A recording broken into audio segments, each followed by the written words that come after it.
Hello दोस्तों, एक बार फिर से आपका स्वागत है मेरे यूट्यूब चैनल सीएल क्लासेस पर। आज अपन बात करने वाले एक बहुत ही इंपॉर्टेंट टॉपिक, और वो क्या हो सकता है, वो है अपने पढ़ाई के अंदर डिस्टरबेंस क्यों आ रहा है और उस डिस्टरबेंस को किस प्रकार से हटा सकते हैं, और अपन जो सब्जेक्ट पढ़ रहे हैं उसके अंदर अपना इंटरेस्ट कैसे लेके आए। और ऐसी ट्रिक बताने वाला हूँ दोस्तों कि उस सब्जेक्ट के अंदर इतना इंटरेस्ट आने लग जाएगा कि आप उसी को छोड़ोगे ही नहीं, और किताब को अगर आप छोड़ोगे नहीं तो आपका माइंड डिस्ट्रैक्ट होगा ही नहीं। क्यों?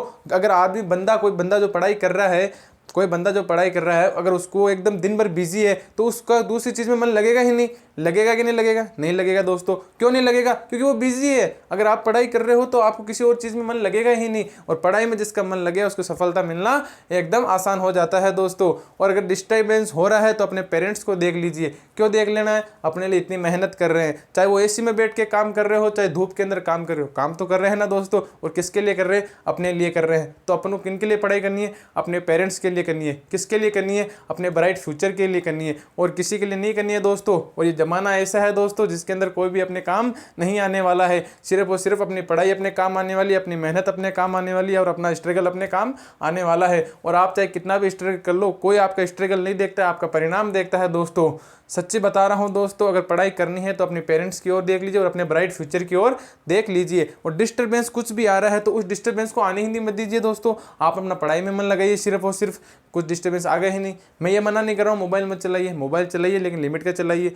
सही है कि गलत है? चलाना चाहिए मोबाइल, गलती बात नहीं है, लेकिन अपन किस प्रकार से यूज़ कर रहे हैं अपन मोबाइल का, वो अपने ऊपर डिपेंड करता है दोस्तों। गलत चीज़ देख रहे हैं कि सही चीज़ देख रहे हैं, ये आपके ऊपर डिपेंड करता है कि अपन किस प्रकार से मोबाइल का प्रयोग कर रहे हैं। मोबाइल के अंदर कई सारी अच्छी भी चीज़ें आती है और कई सारी बुरी भी आती है, तो अपन को किस तरफ जाना है? अच्छी वाली चीज़ों की तरफ दोस्तों जाना है। मैं ये नहीं बोल रहा हूँ सोशल मीडिया से दूर हो जाइए, सोशल मीडिया भी चलाइए लेकिन माइंड फ्रेश हो जाए इतना चलाइए। क्योंकि अगर बंदा पढ़ाई कर रहा है, जैसे 1 घंटा लगातार पढ़ाई कर रहा है, तो 5 मिनट आप गाना सुन लीजिए कोई, तो आपका माइंड फ्रेश हो जाएगा, फिर वापस से पढ़ाई करने लग जाइए। सही है कि गलत है? एकदम सही बात है दोस्तों, सच्ची बता रहा हूँ, मजाक नहीं कर रहा हूँ। और दूसरी बात, अगर अपन को किसी सब्जेक्ट के अंदर इंटरेस्ट लेके आना है, पहली बात तो ये कि अपन उस चीज़ को किस प्रकार से पढ़ रहे हैं।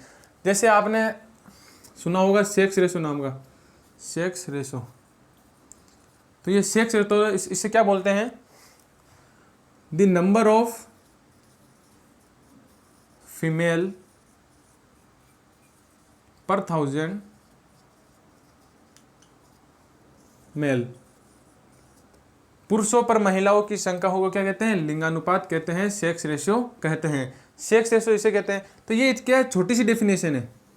अब किताबों के अंदर तो बहुत सारा, यहाँ से लेकर यहाँ तक एक पूरा पैरा लिखा हुआ रहेगा, लिखा हुआ रहेगा कि नहीं लिखा हुआ रहेगा। लेकिन अब आप किताब खोल के बैठोगे और उस पैरा को पढ़ने लगोगे तो आपको इस सेक्स रेशियो के अंदर इंटरेस्ट आएगा ही नहीं। नहीं आएगा कभी दोस्तों, कभी ही नहीं आ पाएगा। मैं बोल रहा हूँ ना, मेरे साथ भी ऐसा ही होता था। लेकिन आप तो बस ये शॉर्ट पढ़ोगे एकदम, पुरुषों पर महिलाओं की संख्या, the number of female per 1000 mail. सही है कि गलत है? 1000 पुरुषों पर महिलाओं की संख्या को क्या कहते हैं? लिंगानुपात कहते हैं। तो ये आपको मैं ये बताना चाह रहा हूँ कि दोस्तों जितना शॉर्ट एंड स्वीट हो सकता है उतना पढ़िए। क्योंकि अपन को पूरा पैरा, आप उस पूरे पैरा के अंदर भी यही बात लिखी हुई है, लेकिन उसमें क्या लिख रखा है? पूरा डाटा भी दे रखा है। और अपन को डाटा तो ना मतलब है, अपन को एग्जाम के अंदर, अपन को तो एग्जाम अच्छा करके आना है कि पूरा डाटा समझना है? अपन को पीएचडी तो ना करनी है सेक्स रेशियो के ऊपर, अपन को तो सिर्फ एग्जाम क्लियर करना है, वो भी अच्छे मार्क्स के साथ। तो कैसे होगा? तो उसमें क्वेश्चन आएगा व्हाट इज सेक्स रेशियो। अरे व्हाट इज सेक्स रेशियो आएगा, तो what is sex ratio? The number of female per 1000 male, that is called sex ratio. पूछ ले माइग्रेशन। अब इसके अंदर डाटा क्या है? 2-3 डाटा रहते हैं कि भाई इंडिया का कितना है, या फिर अपने जो स्टेट में रह रहे हैं वहाँ का कितना है, तो वो ज़्यादा से ज़्यादा वो पूछ लेते हैं। ये 2 क्वेश्चन से ज़्यादा अलाउ बनता ही नहीं है इसका। और ये क्वेश्चन जियोग्राफी का है, ऐसे ही साइंस के अंदर होता है। अरे फालतू चीज़ पढ़नी क्यों है? जो आएगी वो पढ़ो ना दोस्तों। सही है कि गलत है? अरे अभी 12वीं के अंदर, या आप इतना 10th के अंदर, या आप 1st to 10th के अंदर कोई भी क्लास के अंदर हो, वहाँ भी इतना आप लोड ले रहे हो तो आगे कैसे पढ़ पाओगे दोस्तों? अरे अपने 1st से लेकर 10th क्लास में हो, ठीक है, फिर 12th में हो। मेरे हिसाब से मैं सच्ची बता रहा हूँ दोस्तों, 12th के अंदर अगर आपको 90 अबव लेके आने हैं तो मैं जो क्लास की वीडियो आपके लिए डाल रहा हूँ, आप तो सिर्फ वही पढ़ लीजिए, वही आपके लिए काफ़ी होगा। और हाँ, ये भी नहीं है कि मैं पूरे टॉपिक पढ़ा रहा हूँ, आप तो बस मुझे कमेंट कर दीजिए। जैसे आज आप स्कूल जाके आए, अभी तो बंद है, आप हॉलीडे के मजे ले रहे होंगे वेकेशंस के, तो स्कूल जाके आए, आज सर ने आपको पढ़ा दिया, जैसे एक टॉपिक पढ़ा दिया, वो आपको समझ में नहीं आया, जरूरी नहीं है वो किसी भी क्लास का हो, 1st to लेकर 10th तक का, आर्ट्स का, साइंस का, कॉमर्स का, किसी भी सब्जेक्ट का हो, वो टॉपिक आपकी समझ में नहीं आया तो आप उस टॉपिक को कमेंट कर दीजिए रात ही को ही, या फिर उसके अगले दिन ही मैं आपको उसकी वीडियो अपलोड कर दूंगा, वो भी एकदम शॉर्ट एंड स्वीट ट्रिक्स के साथ। जितना हो सकेगा ट्रिक लेके आऊँगा, और नहीं तो जितना उसको शॉर्ट हो सकता है और जितना ईजी हो सकता है उस वे के अंदर मैं आपके लिए वह टॉपिक डाल दूंगा। और ये जरूरी नहीं है सिर्फ टॉपिक ही पढ़ाऊंगा, अगर पूरा चैप्टर समझ में नहीं आ रहा है तो वो पूरा चैप्टर का नाम आप डाल दीजिए, वो चैप्टर बंदा आपके लिए तैयार रहेगा अगले दिन दोस्तों।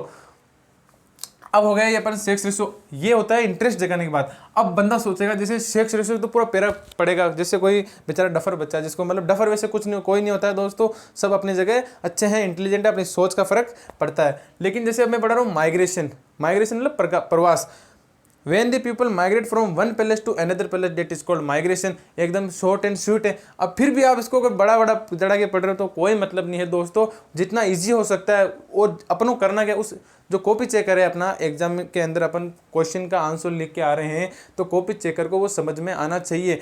जितना आप सरल भाषा के अंदर लिखोगे उतना ही उसको अच्छा लगेगा दोस्तों, और उसको मज़ा आएगा कॉपी चेक करने में, और वो आपको ऐसे नंबर देते चला जाएगा। और अगर आप सोच रहे हो कठिन भाषा लिखूंगा वो करूंगा, उससे कोई मतलब नहीं है दोस्तों। वो आपके आंसर को पढ़ रहा है, वो आपको थिंकिंग चेक कर रहा है कि वो आप कैसा लिख रहे हो। तो अगर आपको अच्छे परसेंटेज गेट करने हैं 12th के अंदर, 10th के अंदर या जिस भी क्लास के अंदर पढ़ रहे हो, तो पहले सब्जेक्ट के अंदर जिस सब्जेक्ट को आप पढ़ रहे हो उसके अंदर इंटरेस्ट जगाना जरूरी है। और आपने 10th के बाद कौन सा सब्जेक्ट चूज किया है वो किसी भेड़ चाल नहीं चलनी है दोस्तों, आप अपने हिसाब से उस सब्जेक्ट को चूज़ कीजिए। और हाँ, पेरेंट्स अपने लिए इतनी मेहनत कर रहे हैं, अपनी दिन रात मेहनत करके अपनी स्कूल की फ़ीस भर रहे हैं दोस्तों। और आज के समय प्राइवेट स्कूल्स की फ़ीस बहुत ज़्यादा हाई लेवल पे चढ़ चुकी है, तो उस हिसाब से आप फालतू चीज़ों के अंदर ध्यान ना दें, अपनी पढ़ाई के अंदर ध्यान दें। आने वाले टाइम के अंदर आपकी पढ़ाई काम में आएगी, ना कोई दोस्त काम में आने वाला है, ना कोई यार काम में आने वाला, ना कोई लड़की काम में आने वाली है। अपनी मेहनत काम में आने वाली है दोस्तों अपने लिए। और लड़कियों के चक्कर में ख़राब होने से कुछ मतलब नहीं है। एक दो लाइन है जो किसी आचार्य ने की है, वो मैं आपको बता देता हूँ।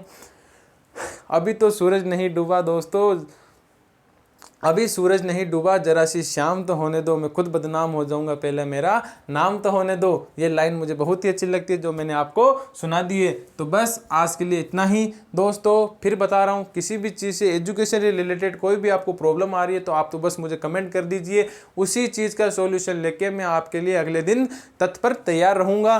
कोई भी टॉपिक समझ में नहीं आ रहा, कोई भी क्लास का ये नहीं है मैं अकेला पढ़ा रहा हूँ, मेरा पूरा है टीम वर्क दोस्तों। मेरी टीम पूरी तैयार है, अच्छे से अच्छे दोस्त हैं, मतलब ऐसे ऐसे सर आपको आके पढ़ाएंगे कि मतलब, और इजी वे के अंदर, ये नहीं है फालतू का लोड लेना, एकदम इजी वे के अंदर आपको चैप्टर कंप्लीट करा देंगे और आपको पता भी नहीं चलेगा। और हाँ, अगर आपको आज इसे स्टार्ट कर दोगे, आज वेकेशंस के ऐसे मत देखिए, अभी छुट्टियां चल रही है, जो पहले पढ़ा हुआ रहता है वही बाद में काम में आता है दोस्तों। जैसे वैकेंसी आई, कोई समझ लो आज पुलिस के अंदर वैकेंसी आई है या कोई भी वैकेंसी आई है समझ लो गवर्नमेंट जॉब की, तो आप सोच रहे हो कल वैकेंसी आई है और मैं आज से स्टार्ट कर दूंगा, आपका सिलेक्शन कभी नहीं होगा दोस्तों। आपको पहले 6 महीने पहले से या साल भर पहले से आपको उसकी तैयारी स्टार्ट करनी पड़ेगी, जब जाके आपका सिलेक्शन होगा। तो ये बात आपको समझ में आ गई होगी, आशा करता हूँ वीडियो अच्छा लगा। और वीडियो अच्छा लगा हो तो कमेंट करें, लाइक करें, शेयर करें व सब्सक्राइब करना ना भूलें। जय हिंद, जय भारत।